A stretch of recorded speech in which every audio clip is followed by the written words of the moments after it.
Daniel Hart was the kind of father everyone thought they knew, the neighbor who waved politely and kept to himself, until one stormy night he placed his 7-year-old son's lifeless body in the back seat of his car and drove more than 200 miles into the darkness. On a rainy Friday evening, the neighborhood was unusually quiet. The kind of quiet that made every creak of a tree branch or rush of wind sound sharper than usual. People had settled into their homes, the glow of televisions flickering behind curtains, the smell of dinners fading into the night air. Among them was Daniel Hart, a man no one had ever thought twice about.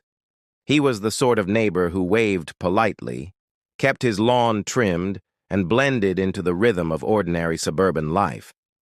Yet that night, he moved through his home with a sense of finality, as if he were preparing for something no one could have imagined. In the stillness past midnight, Daniel opened the front door and stepped into the damp air. His car sat waiting in the driveway, its dark shape glistening under the drizzle. In his arms, wrapped tightly in a faded blue blanket, was the lifeless body of his 7-year-old son, Ethan. The weight was more than physical. It was heavy with the kind of silence that can crush a man's soul.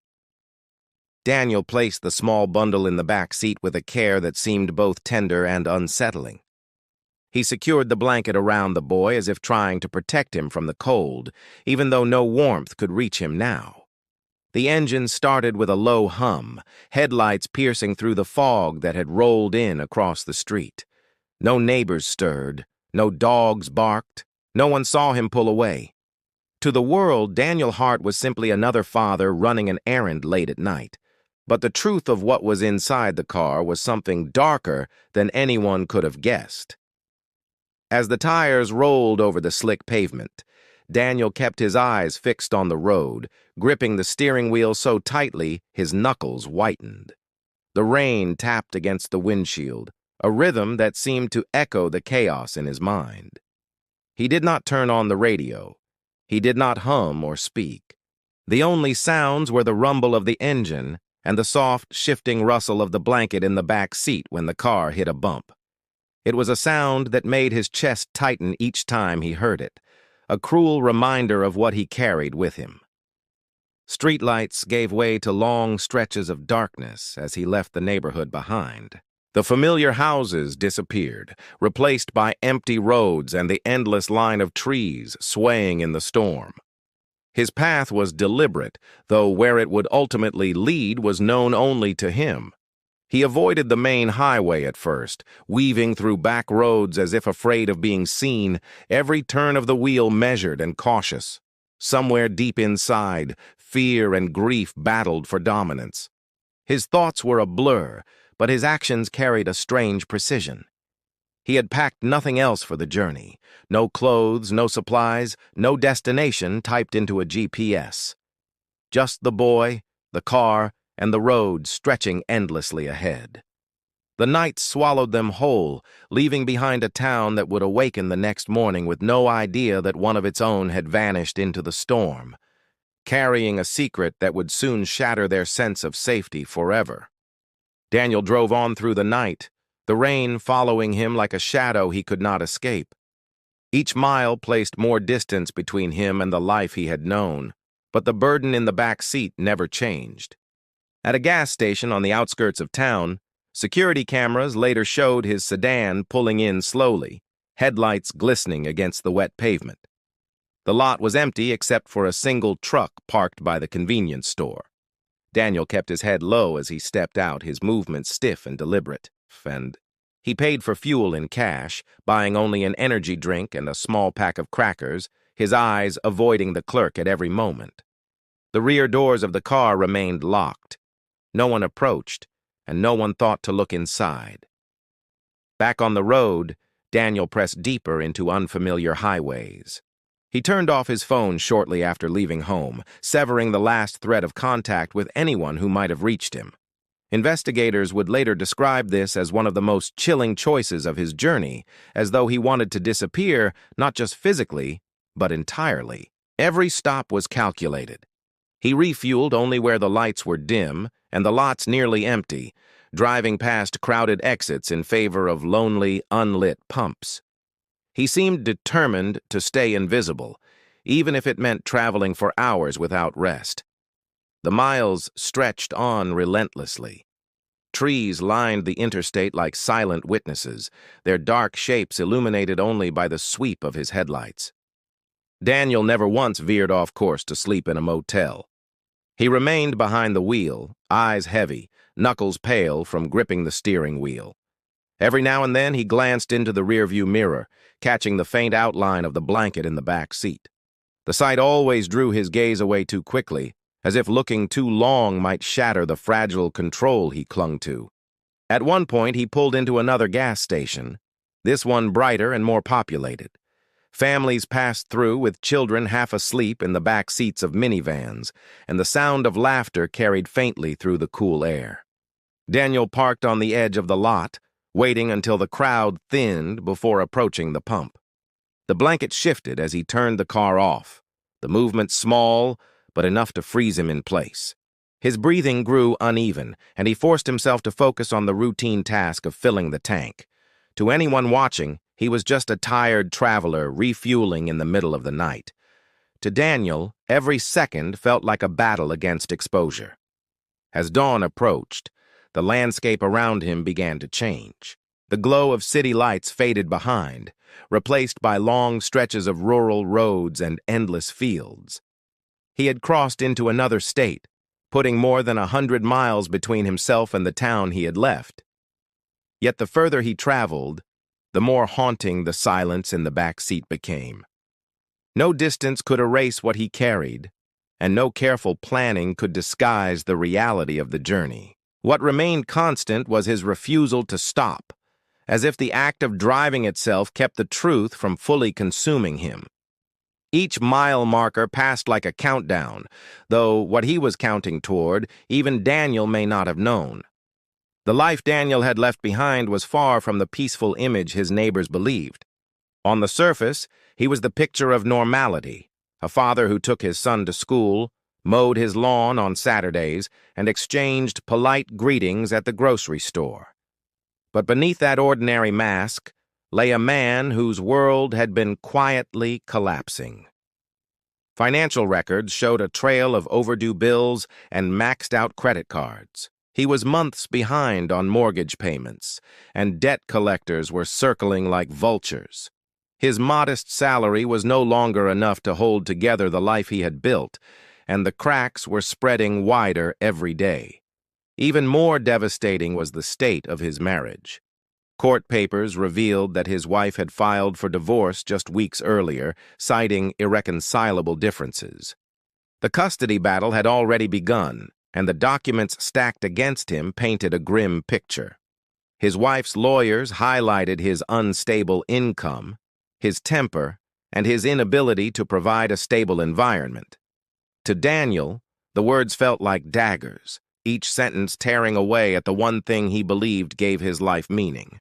At the center of it all was Ethan, the son he adored, the boy who still looked at him with trust, even as the adults around them pulled in opposite directions. Losing him was the one fate Daniel could not bear to accept. Friends who were later interviewed said Daniel had grown more withdrawn in the months leading up to that night. He had stopped meeting up for weekend barbecues, stopped attending his church group, and even stopped answering phone calls. When asked about Ethan, his answers were short, but his eyes betrayed a heavy sorrow. Those closest to him admitted they saw the strain, but never guessed the depth of it. He still managed to perform the daily routines of fatherhood, still smiled when he picked his son up from school. But inside, he was unraveling. Investigators piecing together the timeline began to believe that the night Ethan died was not the result of a sudden impulse, but the culmination of mounting pressure. The debts, the divorce, the custody fight, each piece added weight to a man already struggling under his own emotions. It was not just the fear of losing his son to another household, but the fear of becoming invisible in Ethan's life. Daniel's identity was tied to being a father, and without that, he saw nothing ahead but failure and loneliness. Yet what puzzled authorities most was not just the tragedy itself, but the choices Daniel made afterward. If despair had driven him to act, why then take the body on such a long journey? Why drive hundreds of miles through the night, evading cameras and avoiding contact? Theories grew, some pointing to panic, others to calculation. Perhaps he believed he could hide what he had done, or perhaps the road was his last attempt to delay facing it. Whatever the reason, the truth was clear. The ordinary life everyone thought Daniel lived had already collapsed long before he set out into the storm with his son in the back seat. After nearly 12 hours on the road, Daniel's journey took him far from the busy highways and populated rest stops. The land around him grew emptier, the towns smaller, and the gas stations fewer and farther apart. He eventually veered onto a narrow rural road that twisted deep into the woods. His headlights cut across dense trees, their bare branches arching over the path like dark claws. Every mile dragged him further away from civilization, as if he were retreating into a world where no one could reach him. Fatigue weighed heavily on him, his eyes bloodshot and his hands trembling on the steering wheel. But he kept going, driven by something only he seemed to understand. The car finally slowed near a clearing where an abandoned cabin stood. Its roof sagged from years of neglect, and the windows were boarded over, giving it the look of a place forgotten by time. Daniel pulled off the road and guided the vehicle behind a line of trees, careful to keep it hidden from anyone who might happen to pass. The forest was silent, except for the ticking of the cooling engine and the steady sound of Daniel's breathing. He sat motionless for a long moment, staring at the blanket in the back seat, the weight of the night pressing down on him. Investigators later pieced together what he had planned. The cabin was surrounded by soft soil, the kind that would be easy to dig into, and the location was remote enough that discovery seemed unlikely. Shovels and tools were found inside the structure, suggesting Daniel might have intended to use them.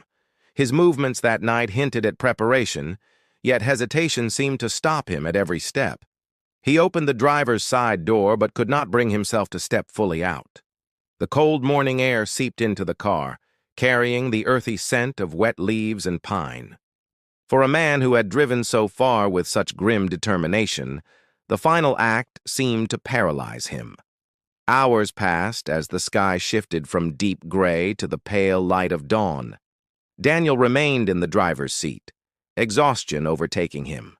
He slumped forward, his head resting against the steering wheel, his body giving in to sleep even as the evidence of his crime lay only a few feet away. The car became a coffin of silence, the air growing heavy and stagnant. It was here, in the stillness of the forest, that deputies would later find him.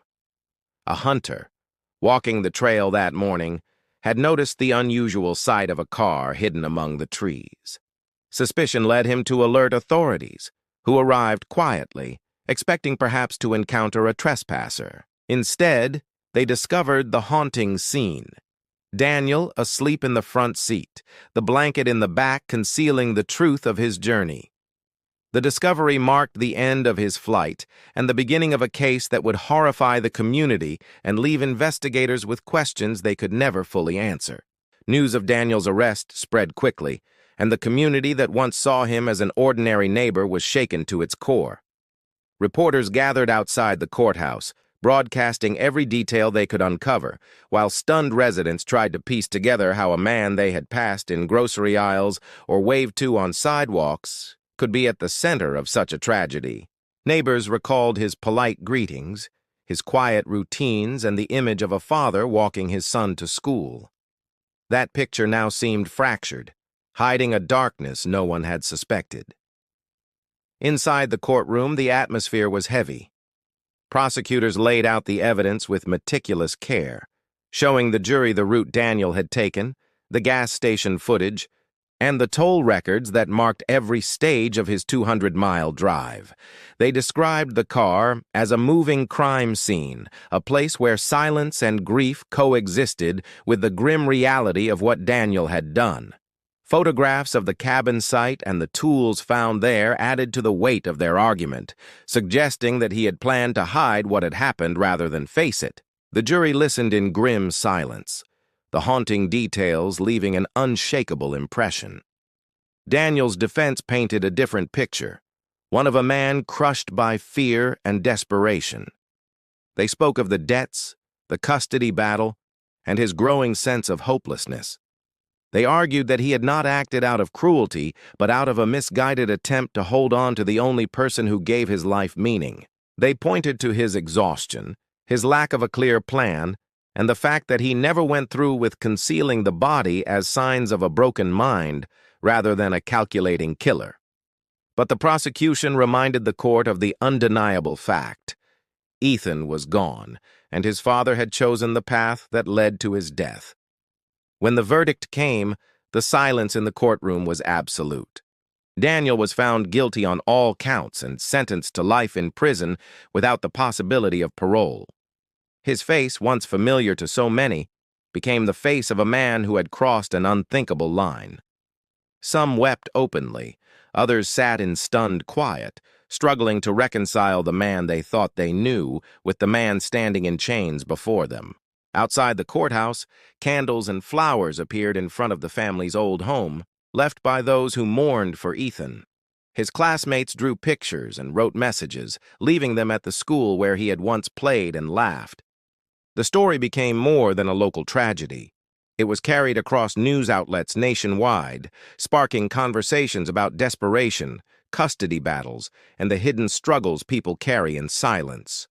The memory of that night lingered long after the case was closed. For those who knew the family, the image of Daniel driving through the storm with his son's body in the back seat remained an unshakable reminder of how ordinary lives can unravel in ways no one could predict. The house he had left behind stood quiet, the car impounded as evidence, and the community forever haunted by the knowledge of what had happened within their midst.